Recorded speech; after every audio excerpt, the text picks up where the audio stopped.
तो कैसे हैं योद्धाओं, मैं हूँ मुस्कान और स्वागत है आपका मेरे YouTube channel the law temple पे। आज मैं आई हूँ बहुत ही बढ़िया खबर के साथ। देखो यार, ये खबर जो है ये आप लोगों को अभी तक पता लग चुकी है, आई नो दैट, ठीक है। तो मेरा जो मुद्दा होगा आज का वो इसको इन्फॉर्मेशन देने का मुद्दा नहीं है। ये आपको पता लग गया है कि राजस्थान हाई कोर्ट ने बता दिया है कि 83 सीट्स हम अपकमिंग डेज में आपको देने वाले हैं भाई, ठीक है। तो ये आपको पता है। अब जो नहीं पता है जरा उस पे आते हैं कि मुद्दा क्या होने वाला है, कि एक्सपेक्टेड डेट क्या हो सकती है आपके पेपर की, ठीक है। दूसरा ये वो बच्चे, हम दोनों ही बच्चों को कवर करेंगे। देखो, एक तो वो जो फर्स्ट टाइम यानी फ्रेशर्स हैं आरजेएस के लिए, उन्हें क्या स्ट्रैटेजी फॉलो करना चाहिए, उन्होंने अभी तक नहीं पता है, अपियर नहीं करे हैं, उनके लिए मैंने स्ट्रैटेजी बताई है।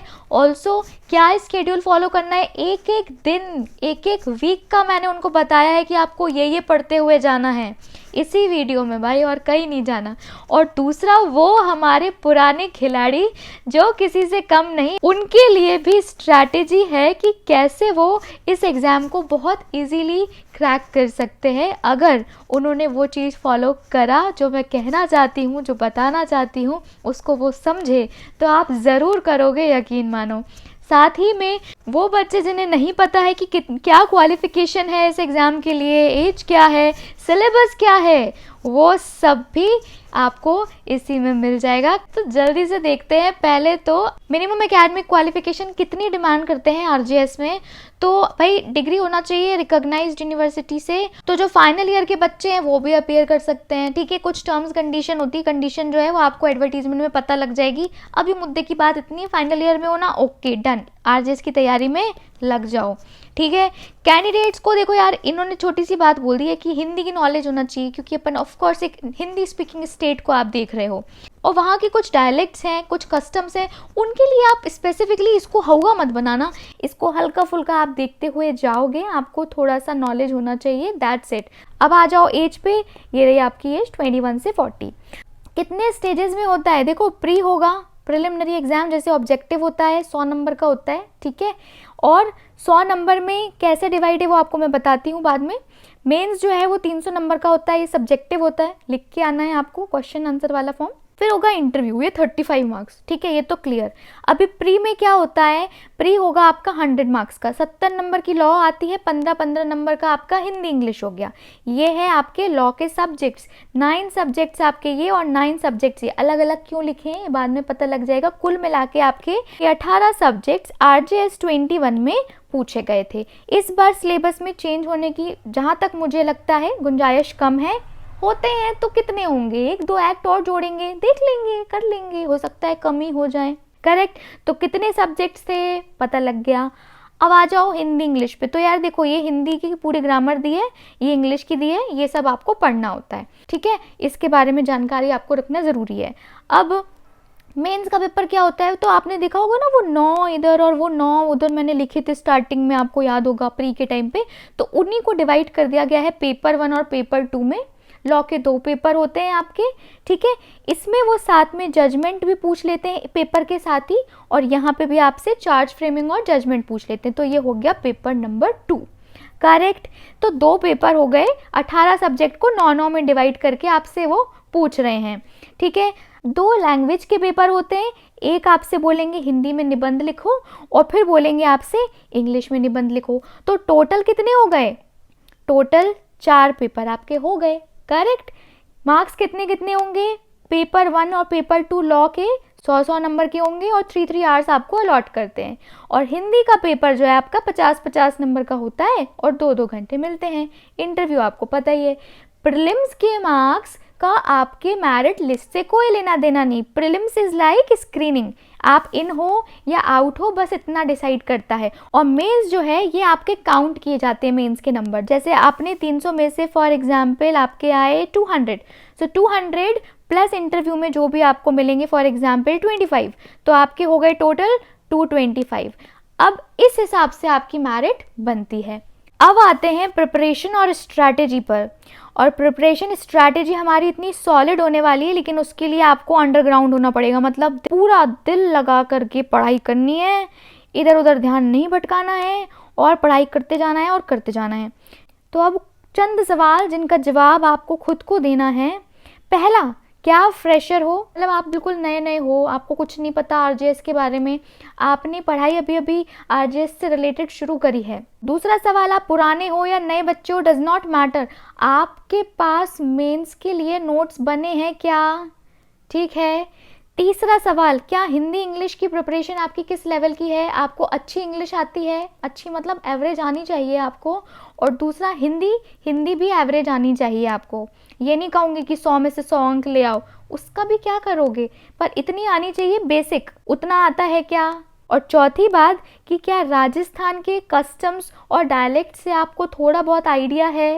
कस्टम डायलेक्ट्स का कोई लेना देना नहीं है, प्रीलिम्स में ऐसा कुछ भी वो नहीं पूछते हैं आपसे, लेकिन मेंस में ऐसे राइटिंग के समय जब निबंध लिखाया जाता है तो वो इसकी जानकारी आपसे वो जानना चाहते हैं। और बहुत बार देखा गया है कि इंटरव्यू में भी वो इनसे रिलेटेड, इन चीज़ों से रिलेटेड सवाल पूछ लेते हैं। मेरे इंटरव्यू में राजस्थान से रिलेटेड मुझसे कोई प्रश्न नहीं पूछा गया था, जो भी था वो लॉ से रिलेटेड था, लेकिन मेरे कुछ दोस्त हैं जिनसे राजस्थान से रिलेटेड कुछ सवाल पूछे गए थे, स्पेसिफिकली उन एरियाज से जहाँ से वो बिलोंग करते हैं, जहाँ के वो रहने वाले हैं। अब ये सवालों के जवाब देने के बाद इन सबको कवर करूँगी मैं यहाँ पर, ठीक है। बट इसके पहले एक और चीज़ कि आरजेएस 2022 की एक्सपेक्टेड डेट क्या हो सकती है। तो देखो, पहला हम निकालेंगे आरजेएस 2021 को बिल्कुल अपनी नज़र के सामने रखते हुए। तो क्या कहता है कि आरजेएस 2021 सब कुछ मेरे अकॉर्डिंग अगर सब चीज़ें सही रहीं, कोरोना से रिलेटेड मैं बोल रही हूँ, सब कुछ सही रहा, कंप्लीट हो जाना चाहिए जुलाई अगस्त तक, ठीक है। और फिर उसके बाद आएगा आपका नोटिफिकेशन और सितंबर अक्टूबर में आपकी एग्ज़ाम हो जाएगी। ये मंथ कब, जब आरजेएस 2021 को अपन ध्यान में रखते हुए चलें। लेकिन अभी जैसे आप देख सकते हो एमपी ने क्या किया, एमपी ने किया कि रिजल्ट नहीं डिक्लेयर करा, उसके पहले ही वैकेंसी आ गई है, नोटिफाई कर दिया, डेट नहीं आई, वो बात अलग है भाई, बच्चे बड़े परेशान हैं, दुखी हैं, कब होगी। लेकिन ऐसा कुछ आरजेएस में हो गया तो क्या करोगे। तो दूसरा क्या प्रोबेबिलिटी है, अभी फेब में तो होने से रहा, मार्च अप्रैल मई जो है ये कहाँ चला जाएगा आपका। अगर इन्होंने नोटिफाई भी किया तो आपको इतना एकदम से तो पेपर ले नहीं देंगे, आपको फॉर्म सबमिशन का टाइम देते हैं, आपको बताते हैं, उसके ही 2 महीने कम से कम आपको दे देते हैं, करेक्ट। तो आएगा महीना कौन सा, जून या जुलाई का। जून में मैंने आपको बताया क्या चलेगा, जुलाई में अगर जज बन के हमारे सामने आ जाएंगे 21 के, तो जून में क्या चल रहा होगा, उनका इंटरव्यू चल रहा होगा। तो उस टाइम पे थोड़ा सा मुझे ऐसा लगता है पॉसिबिलिटी कम होगी, ठीक है। तो क्या निकल के आएगा, ज़्यादातर जुलाई निकल के सामने आएगा आपके। तो दोनों ही मेथड को यूज़ करके अपन देखें तो यहाँ पर निकल के आ रहा है सितंबर अक्टूबर और यहाँ निकल के आ रहा है जुलाई, ठीक है। कह सकते हैं कि कहीं जुलाई में, अगस्त में ये पेपर या सितंबर में इनके बीच पॉसिबिलिटी है कि हो जाए। This is what I think. Okay, तो यहाँ से अपने पास ये डेट निकल के आती है नंबर 1 मेथड से, और मेथड 2 से हमारी डेट निकल के आती है। अब हम कौन सी लेकर के चलेंगे ये डिपेंड करता है। अगर आप फ्रेशर हो तो आप ये सोच के चलो कि आपका सितंबर अक्टूबर में पेपर है, क्योंकि देखो इसके पहले अगर पेपर हो गया तो आप ना इधर के रहोगे किसी भी एग्जाम में, ना उधर के रहोगे। एक बार लग के ढंग से तैयारी कर लो, ठीक है। और जो पुराने खिलाड़ी हैं उनको मैं कहूँगी कि आप जुलाई का सोच करके चलो। सो इट इज़ अबाउट आप किस स्टेज पर है प्रिपरेशन के। तो अब देखो स्ट्रैटेजी, सिंपली मैंने बनाया है आपका ये टाइम टेबल, पूरा 18 के 18 सब्जेक्ट्स आपके इसमें कवर होंगे। जो पुराने बच्चे हैं उनका 3 मंथ्स एंड 15 डेज़ में वो आसानी से कवर कर सकते हैं इसको फॉलो करके। और जो नए बच्चे हैं जिन्हें कुछ नहीं पता है वो भी आसानी से 5 months and 15 days, around 6 months में बहुत आराम से नोट्स बनाते हुए अपनी तैयारी कर सकते हैं। दोनों ही बच्चों को मैं बोल रही हूँ, बहुत अच्छे से इतने टाइम में आपकी प्रिपरेशन हो सकती है। इसको आप, अगर आपको इसमें समझ नहीं आ रहा है, ये दोनों ही स्केड्यूल आपको मेरे टेलीग्राम चैनल से मिल जाएंगे, वो लिंक मैं आपको कमेंट सेक्शन में डाल दूंगी। तो अब देखते हैं वीकली टारगेट मैंने बनाया है, मेजर सब्जेक्ट वीकली आपको कवर करने हैं। कितने, 4 दिन, okay, 4 days in a week. और बाकी पुराने बच्चे हैं वो 3 days in a week major subject पढ़ेंगे और बाकी 2 दिन क्या करेंगे, माइनर, ठीक है। और अब यहाँ आपके कितने दिन हो गए, 6 दिन हो गए। अब संडे बचता है, तो संडे को आप क्या करोगे, रिवाइज करोगे दोनों ही बच्चे। लेकिन आप देखो यहाँ पे 3 डेज हो रहा है और ये 2 हो रहा है, एक दिन बच रहा है आपका, तो 1 डे एक्स्ट्रा आपकी आंसर राइटिंग का एडवांटेज मिलेगा पुराने बच्चों को। और नए बच्चे आंसर राइटिंग कब करेंगे, संडेज को करेंगे। या फिर जो मैंने टाइम टेबल बनाया है उसके अलावा आपको टाइम भी अलॉट किया है कितने घंटे पढ़ना है, उसमें आपको एक्स्ट्रा लगता है, आप तब भी आंसर राइटिंग कर सकते हैं। नोट्स दोनों ही बच्चों को बनाने हैं। इंग्लिश हिंदी की प्रैक्टिस देखो बहुत ज़रूरी है करना, ठीक है। आप किसी भी मीडियम के हो, आपको दोनों ही चीज़ों की तैयारी ज़रूर करना है। कैसे करोगे, 1 आवर डेली। दूसरा, आपको डिगलॉट बेयरेक्ट से पढ़ना है जिसमें हिंदी इंग्लिश दोनों दी होती है, करेक्ट। अबाउट राजस्थान की बात करें तो प्री में इसका कोई लेना देना नहीं है, बट ये मेंस में, ऐसे में पूछा जाता है, इंटरव्यू में कभी कभी पूछ लेते हैं, तब आपको ये चीज़ काम आती है। बाद में इतना वक्त नहीं होता है कि हम इतना पढ़ें, और अभी हमारे पास टाइम है तो क्यों ना हम इसको संडे टू संडे घूमते फिरते हल्का फुल्का थोड़ा बहुत पढ़ लें, ठीक है। तो संडे को आपको बेसिकली क्या करना है, रिवीजन, आपके राजस्थान के बारे में पढ़ना है, आंसर राइटिंग प्रैक्टिस करनी है। ये आपका संडेज हो गया। फिर देखते हैं कि कितने घंटे पढ़ना है। 24 घंटे में से 8 घंटे सबसे पहले नींद की हटा दो। यहाँ कॉम्प्रोमाइज़ नहीं, मैं बार बार अपने वीडियोज़ में बोलती हूँ, यहाँ कॉम्प्रोमाइज़ नहीं, ठीक है। बचे कितने, 16 घंटे। 16 घंटे में से सुबह 3 घंटे पढ़ने हैं और शाम को 3 घंटे पढ़ने हैं, बस। 6 महीने देखो रिग्रेस प्रोसेस होती है, 3 महीने रिग्रेस प्रोसेस होती है, उसमें भी आपको हो सकता है पेपर और लेट हो।